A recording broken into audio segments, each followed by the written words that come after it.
and I am delighted to be joined by Lee Camp of Redacted tonight.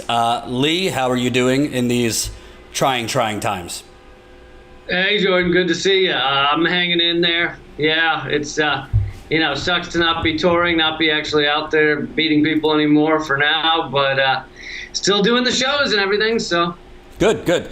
And I wanted to have you on because I know that you've done plenty on the election scams all over the country for the last, it's been going on for a long time, but specifically the last couple of years. I don't particularly think the results of this election are as important as the neoliberal class would like us to think, but we just saw in Kentucky with the polling being, I think it was like one polling place for 600,000 people. I think that's just a taste of what's to come. So I wanted to start there. Tell me, what have you been reporting and looking into recently? Because you and some others say if you think what's going on in these primaries is bad, wait till November. Yeah, this really is just a test run to see how well it's working, and it looks like it's working swimmingly for, here's the thing is, I'm trying to be very careful when I talk about election fraud, vote rigging, all this stuff. It is done by both parties. What we're talking about right here with the closing of the polling places in the general election or in Kentucky is being done by the Republican Party. So I'm not saying it's only Republicans that rig these things. And I think that it's probably why the Democrats don't bring it up more, is because they rigged their own primary against Bernie Sanders and then they don't want to talk about it. But yeah, this was a test run in Kentucky. Like you said, one polling place for hundreds of thousands of people. Georgia, was it a week or two ago? Just a complete shit show and designed to be that way. The fewer people that vote, the better it is for Republicans in this case. And, Greg Palast has done some of the best reporting on this. 17 million people around the country, that's 1 out of every 12 voters, has been purged just by the kind of faux residency requirements purge technique, which basically sends a postcard to someone and says, if you don't return this, we're purging you. And millions of people don't read the postcard, think it's a hoax, don't think it matters, whatever, and don't return it. So you have 17 million people already purged going into November, and that's not even the entirety, but that's 1 out of every 12 voters. And so, like I said, the Democrats do their own form of election fraud to stop Bernie Sanders, but this technique right now is being done by Republicans. And what's interesting to me is with the reckoning we've been seeing with Black Lives Matter. We did see an increase in Kentucky yesterday in terms of voter turnout. You would expect possibly more African Americans to vote, maybe skip the top line presidential ballot, but congressional, Senate.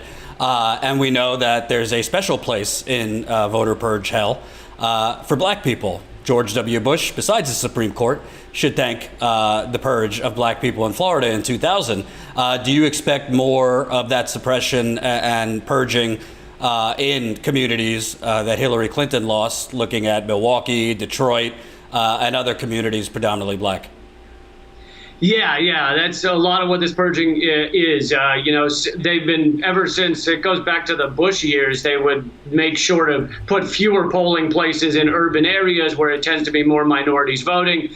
They continue that technique. Another one that especially hits minorities is Greg Palast has also covered the interstate cross-check, which compares two names from different states and says you're trying to vote twice, despite the fact that it's just that someone has a similar name as someone else, James Walker or something, and there's two James Walkers, therefore we'll purge both of them. And why does that end up hitting black and brown people? Well, they tend to have more common last names, and same with Asian Americans, same with Latino Americans. So it's an interesting technique, a new one that has been tried the last couple of times. And they did, remember Trump did try to make that a national thing for a moment with Chris Kobach as his election czar or whatever he called him, and it didn't quite work out because enough states said we're not going to give you our voter information. But it has worked in certain states, and I think they'll continue to try that.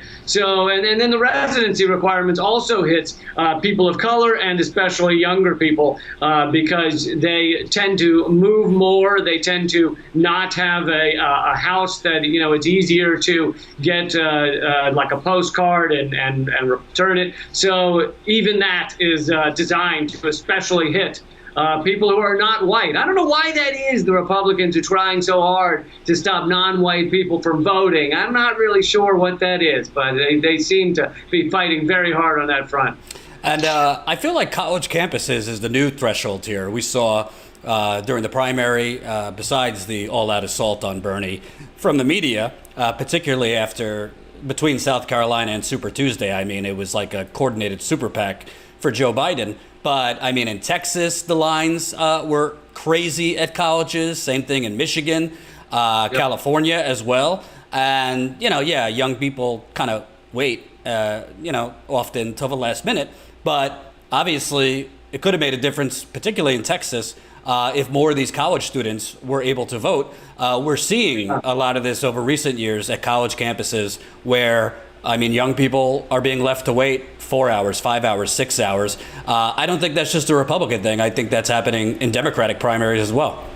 Right. And like I said, I think this is why you don't hear more fury from the Democrats on a lot of these fronts, is because they're doing it in the primary. So Bernie Sanders in Texas would have won by, probably a substantial margin, if not for closing so many polling places, especially in Latinx areas.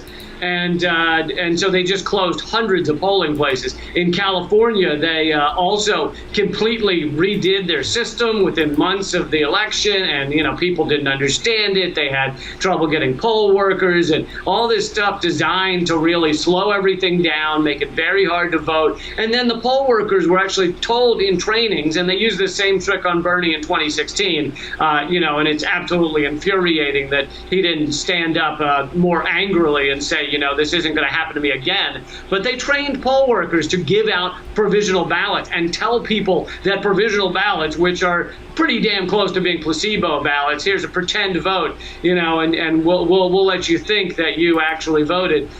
They were told to give them to as many people as possible. And there was some video I played on my show, Redacted, tonight, that the video of someone arguing with a poll worker and saying, "You're telling me that a provisional ballot is the same as a regular ballot?" And she goes, "Yeah, absolutely." And he goes, "You're lying to us." And he's right. They are lying to you. Provisional ballots are far less likely to be counted. Even when they are counted, it's a month later or 2 weeks later when no one's paying attention. The race has already been called. So it's all these tactics. They're really honing them to an art.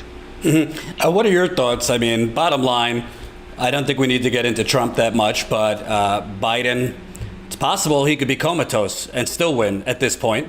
You either have a continuation of what we've been seeing from Trump or a return to the Obama neoliberal order. I don't think if Biden gets elected, we're going to see rampant change and reform, not just in police brutality, but just basic economic brutality against black and brown people and in indigenous people. I think we're going to see basically a return to corruption behind closed doors rather than in your face. I assume you're not optimistic either way. Yeah, but before as I rev up my engine to move into the Biden trashing, I will put this caveat at the beginning. I understand why people want to get rid of Trump. I understand that the bully pulpit of the presidency is very powerful, and putting forward straightforward racism like that has an impact. It does fire up racists, and his executive orders have an impact on certain types of people. And I understand why people are furious at him for all of those things, and his white supremacy. I would say dog whistles, but I think we've moved past dog whistles. However, like you said, on so many issues. Biden and Trump are really, competing with each other to see who can be more imperialist, who can be, really crush the environment and crush oppressed people more. Biden, if you really want to talk about racist policies having an impact on non-white people in this country, Biden has had a far greater impact than Trump by putting forward the crime bill in the 90s and helping Clinton get it through. And that doubled our prison population to over 2 million, the largest prison state in the world right now.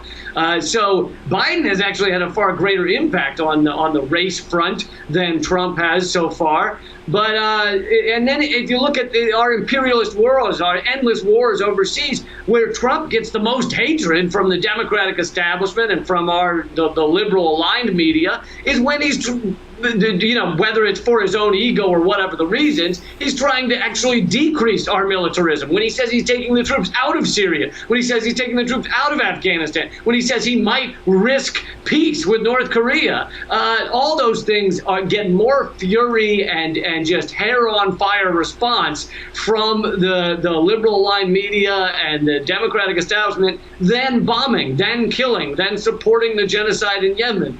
So it's like Biden is actually way out imperializing Donald Trump, but that, and that's part of the reason that they want to get him out so much, is he's not acting as a good CEO of America Inc.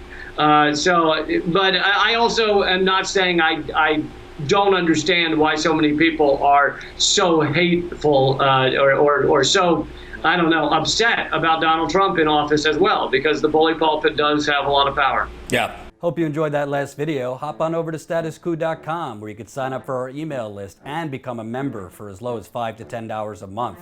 Membership is how we grow. That's statuscoup.com/join. And remember, join our email list so we can grow the revolution with you.